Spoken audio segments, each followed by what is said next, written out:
Guys what's up welcome back to the channel. Sir एक एक planner बनवा दो कि अब जितना टाइम बचा है ना उसमें हम कैसे प्लान करें और कैसे हमको रिविजन्स करनी है वो सारा उसके अंदर कवर हो जाए। So this video is all about the guidance and the planning for the remaining days. आप लोग के एग्जाम स्टार्ट होने वाले हैं 3 से, ठीक है।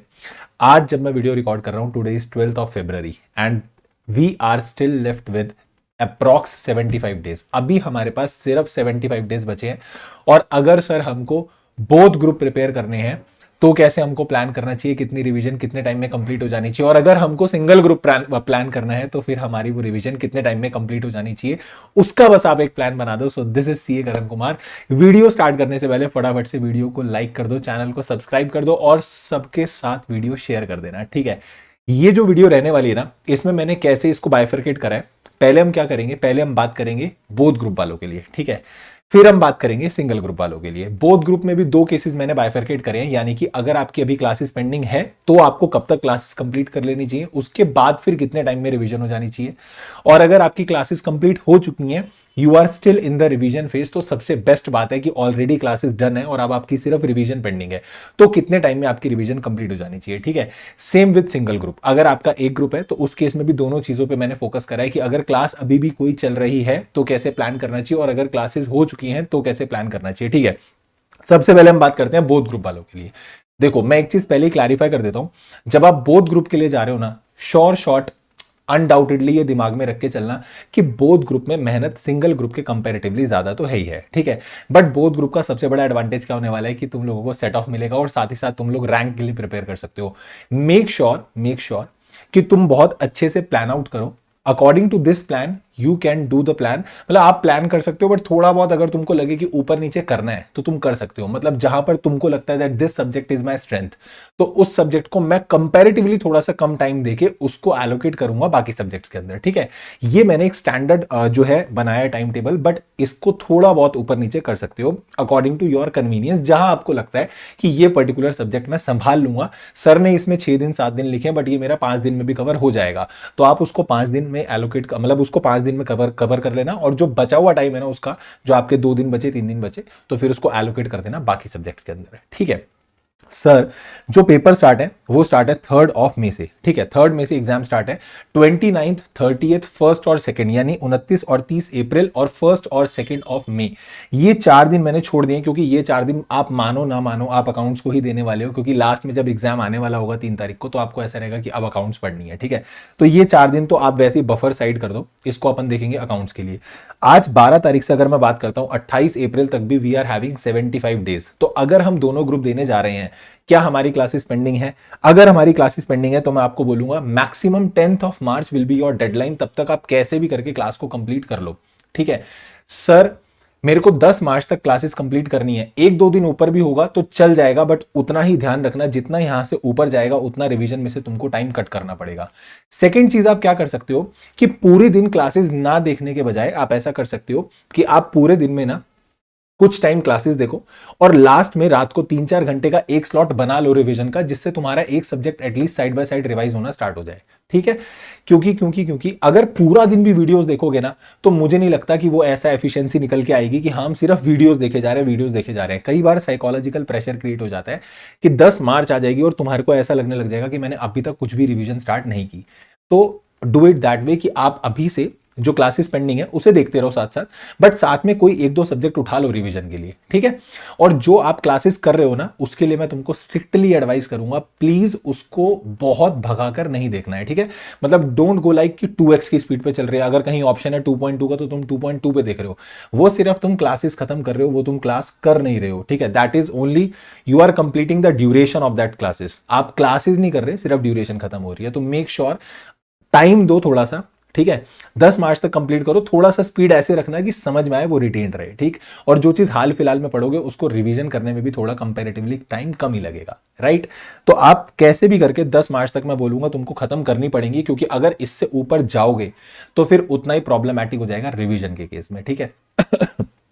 11 मार्च से अगर मैं देखता हूं 28 अप्रैल, तो हमारे पास लगभग 49 डेज होंगे और हम बोथ ग्रुप प्रिपेयर कर रहे हैं। सर पहले आप ये बताओ 49 डेज में बोथ ग्रुप की जो रिवीजन है वो हो सकती है नहीं हो सकती है? बड़े प्यार से हो सकती है, ठीक है, बहुत अच्छे से हो सकती है। मेरा लास्ट के 1.5 महीने में आराम से रिवाइज हो गया था, 1-1.5 महीने में आराम से रिवाइज हो गया था, तो तुम तो बहुत प्यार से कर लोगे, 49 डेज हो जाएगा आराम से रिवाइज, ठीक है। जिसमें आपके पास 6 सब्जेक्ट्स हैं, और तब 8 सब्जेक्ट हुआ करते थे when I was in C inter, तो 8 सब्जेक्ट होते थे, अभी सिर्फ हमारे पास 6 सब्जेक्ट्स हैं। तो मैं बोलूंगा 28 से 32 डेज आप कम से कम दे देना किसको, फर्स्ट रिविजन को। सर इतना ज्यादा टाइम देंगे? फर्स्ट रिवीजन को जितना टाइम दोगे ना, उतना सेकंड रिवीजन बहुत इफेक्टिवली कंप्लीट हो जाएगी। अगर फर्स्ट रिवीजन भगा भगा के खत्म करी कि बस मैंने एक रिवीजन कंप्लीट कर ली, तो वो सिर्फ आप अपने दिल को तसल्ली दे रहे हो, आपने रिवीजन करी नहीं है, ठीक है।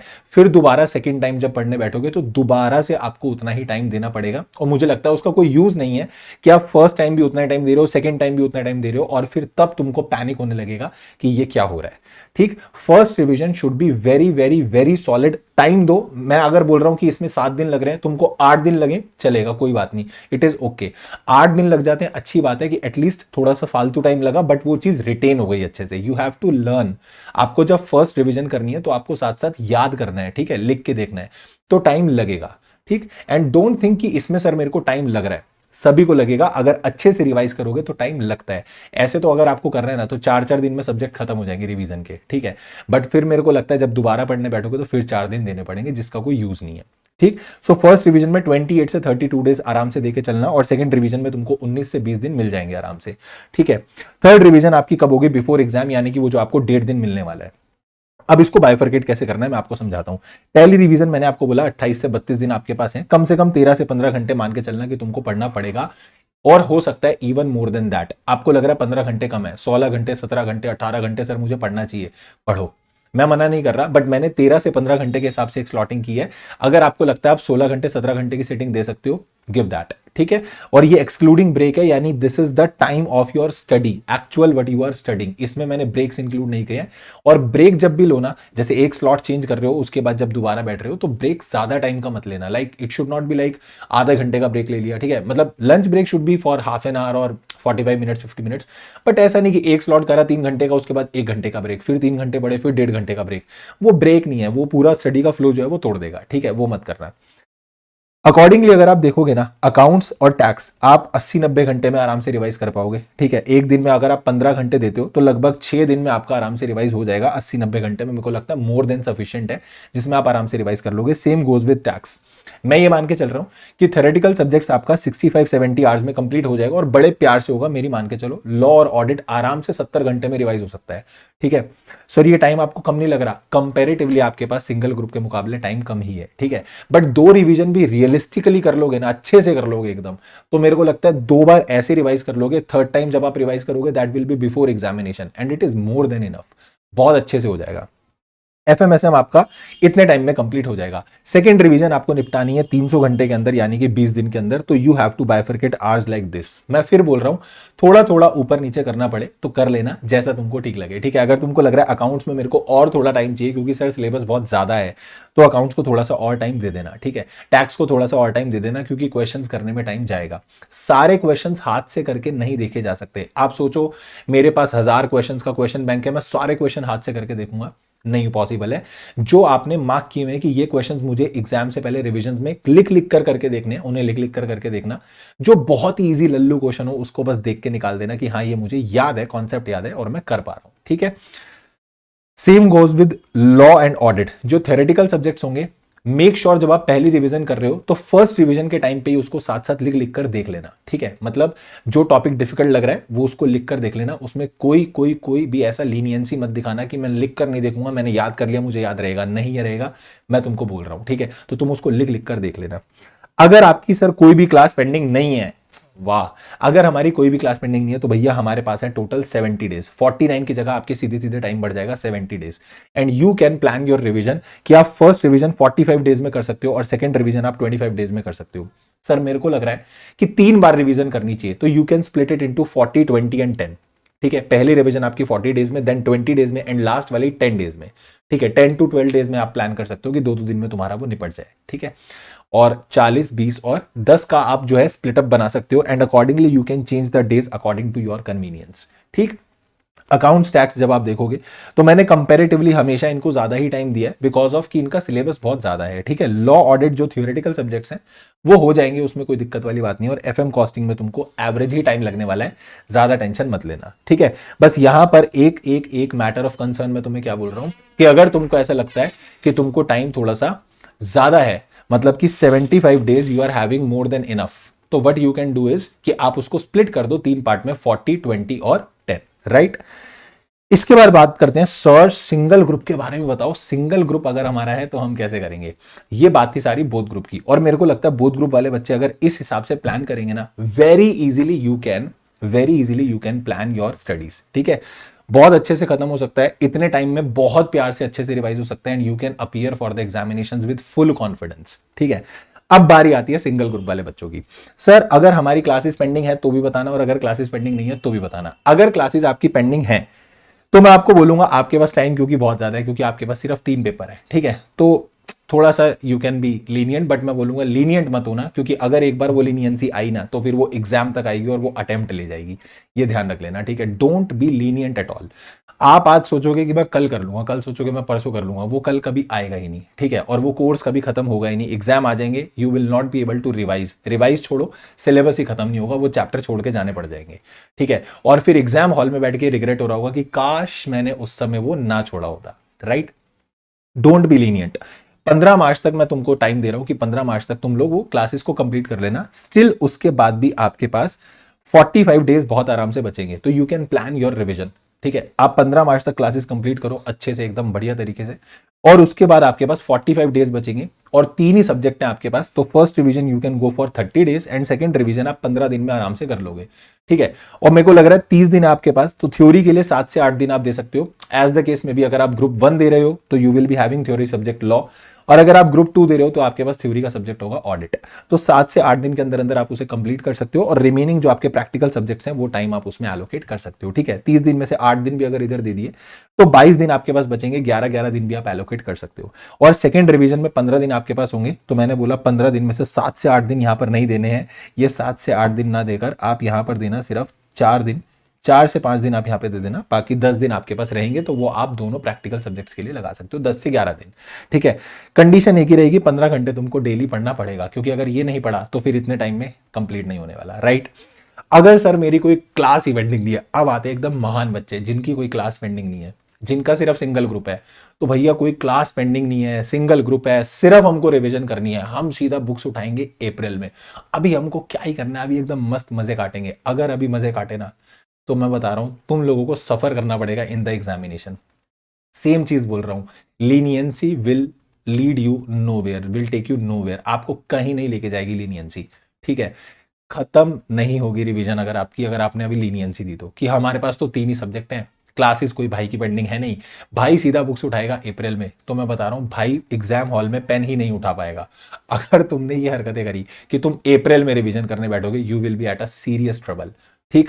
कोई क्लास पेंडिंग नहीं है, मैं तुमको बोलूंगा भैया सबसे गोल्डन फेज में तुम हो। 70 plus should be your minimum target in every subject.